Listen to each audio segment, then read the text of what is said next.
오늘의 특징 좀 보겠습니다. 먼저 기아차인데요. 원엔 환율이 7년 만에 800원대에 진입하면서 어제 이후 이틀 연속의 급락세를 보여주고 있습니다. 전반적으로 현대차 그룹주들 대부분 하락하는 모습들이 나타나고 있고요. 오늘 기아차 어제 3% 이상 밀렸었는데 오늘도 2%대 하락세를 기록을 하고 있습니다.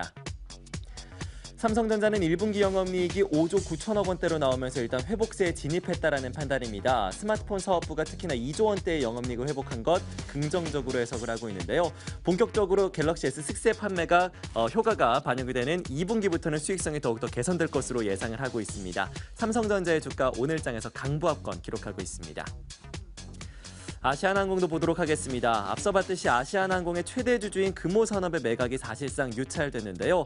단독으로 입찰에 나선 호반건설의 응찰액이 낮아서 일단은 실패를 했습니다. M&A 기대감이 약화되면서 일단은 급락하고 있는 상황이죠. 오늘 아시아나항공의 주가 5%대의 약세 보여주고 있습니다. 자, 이렇게 특징주 3가지 일단 그 이슈들 분석해봤습니다. 그에 따른 투자 의견 어떻게 가져가면 좋을지 오늘 IM투자증권 영업부의 정영훈 대리 전화 연결해서 알아보도록 하겠습니다. 안녕하십니까? 네, 안녕하세요. 네, 먼저 기아차부터 좀 살펴봐야 될 것 같습니다.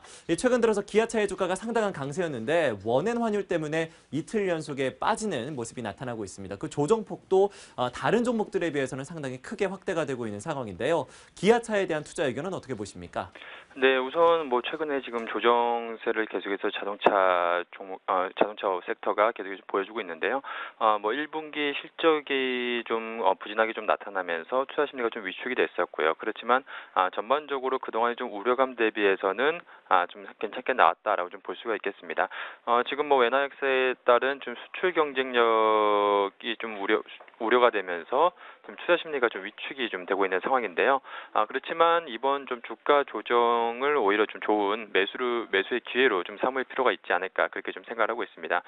지금 시점에서는 이제 현재 시점에서 추가적인 조정 시마다 분할 매수 관점 접근이 좀 유효하다라고 좀 생각을 하고 있는데요. 우선 그 1분기 실적이 시장의 좀 우려감 대비해서 양호한 좀 실적을 좀 기록한 상황이고 카니발이라든지 뭐 소렌토 이러한 좀 신차 효과에 따른 내수 ASP 즉 평균 판매 단가가 좀 개선되고 있다는 점이 좀 고무적이다라고 좀 볼 수가 있겠습니다.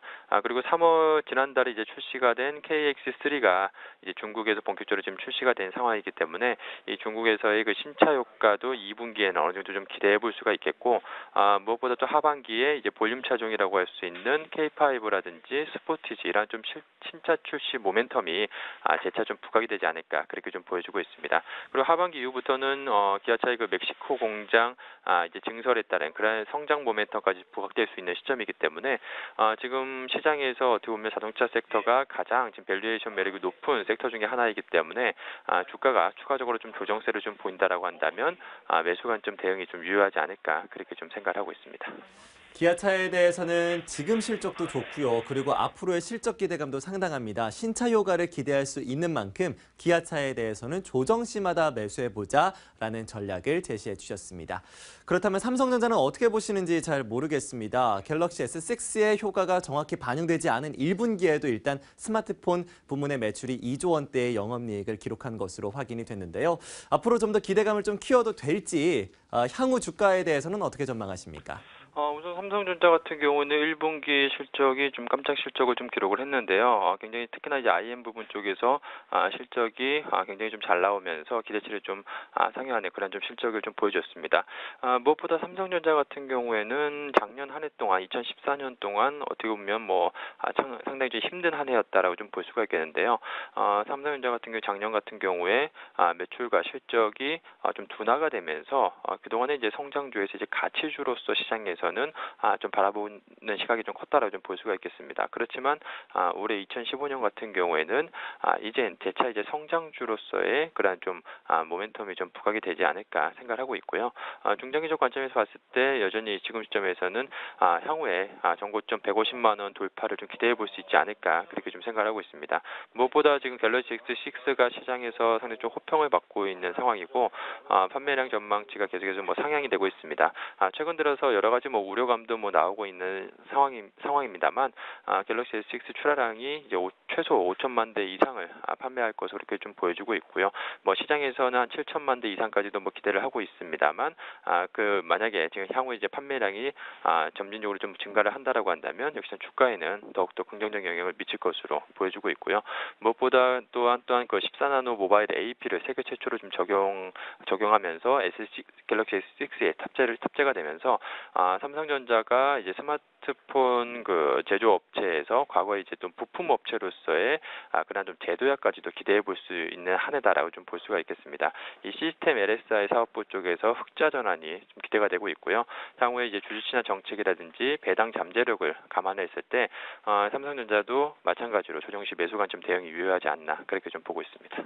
네, 기아차에 이어서도 삼성전자에 대해서도 좋은 전략 말씀해 주셨습니다. 조정시마다 매수해 보자 향후 긍정적인 모멘텀을 기대해 주셨는데요. 이어서 아시아나항공에 대한 전략도 좀 보도록 하겠습니다. 금호산업의 매각이 유찰되면서 오늘 5% 이상 밀려나고 있는데요. 지금 기회를 좀 매수로 활용해도 좋을지 어떻게 보십니까? 우선 지금 현재 금호산업 매각이 사실상 이제 유찰됐다는 소식이 주가에는 좀 부정적인 좀 영향을 좀 미치고 있는 상황인데요. 당분간은 좀 주가 변동성이 좀 확대될 수 있는 시점이기 때문에 다소 조금 이제 보수적인 시각을 좀 가지는 게 좋겠습니다만 지금 최근 들어서 아시아나항공의 실적이라든지 국제 여객의 그 호조세, 연료 단가 하락 뭐 이러한 좀 긍정적인 모멘텀을 봤을 때는 만약에 주가가 추가적인 하락을 한다라고 한다면 매수 관점 대응이 좀 유효한 시점이 아닌가 그렇게 좀 생각을 하고 있습니다. 현재 시점에서 뭐 추가적으로 급락 가능성은 좀 제한적이지 않나 그렇게 좀 생각을 하고 있고요. 1분기 영업이익 같은 경우에는 좀 흑자 전환이 좀 기대가 되고 있는 상황인데요. 영업이익 한 867억 정도로 지금 흑자 전환을 할 것으로 이렇게 좀 보여주고 있습니다.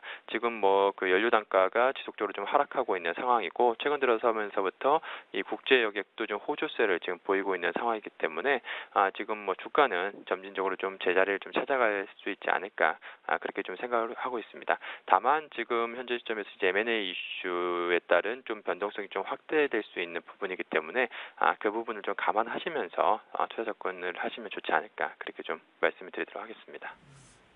네, 아시아나항공에 대해서는 일단 단기적인 변동성은 확대가 될 수 있습니다. 하지만 국제유가가 지속적으로 내려왔었기 때문에 그에 따른 수혜, 실적에 대한 기대감을 여전히 내비쳐 주셨는데요. 아시아나항공에 대해서는 장기적으로는 매수 관점이 유효하겠다라는 이야기도 정리해 볼 수 있었습니다.